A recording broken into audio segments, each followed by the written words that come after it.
Hello friends, મારી channel સાથીમાં તમારું સ્વાગત છે। જો તમને આ વિડીયો પસંદ આવે તો તેને લાઈક કરો, શેર કરો અને સબસ્ક્રાઇબ કરો। गणेश रहस्य। गणेश शब्द का अर्थ है गणों के स्वामी। सारा जगत गणों से ही बना हुआ है। हमारा शरीर आँख, नाक, कान इत्यादि विविध गणों से बना है और उनकी स्वामी है हमारी आत्मा, अचिंत्य, अव्यक्त, अविनाशी। आत्मा और गणेश एक ही है। तुम आत्मा हो, तुम ही गणेश हो। गणेश जी के हाथी स्वरूप का एक विशेष रहस्य है। आप गणेश जी का पूर्ण भक्ति भाव से दर्शन करें, उनके गुण और रूप की तरंगों को महसूस करें। ये तरंगे और उनके सारे गुण जैसे कि विशालता, गौरव और निर्भयता हमारी चेतना में एक अद्भुत शक्ति लगाते हैं। हाथी कभी नहीं डरता।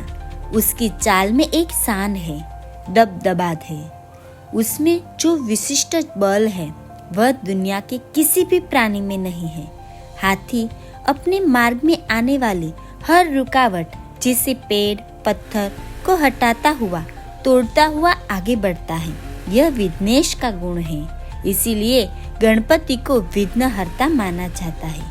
हाथी का बड़ा सिर प्रतीक है, उसकी बुद्धिमत्ता का, ज्ञान का, इसलिए गणपति को विद्या दायक भी कहा जाता है।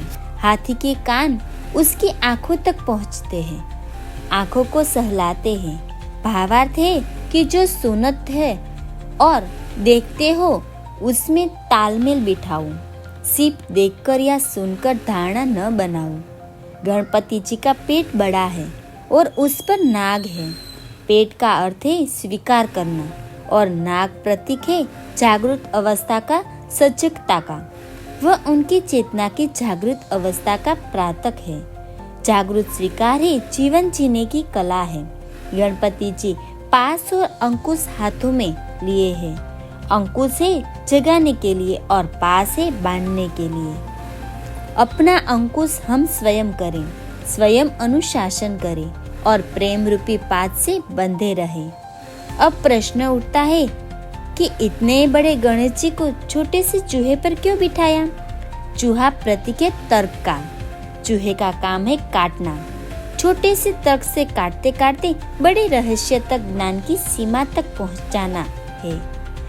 ज्ञान से ही हमारे भीतर की चेतना जगती है और हमें प्राप्त होता है आनंद, खुशी।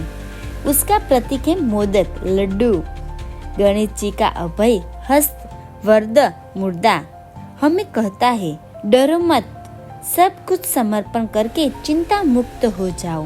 ये आनंद रूपी मोदक तुम्हारा ही है।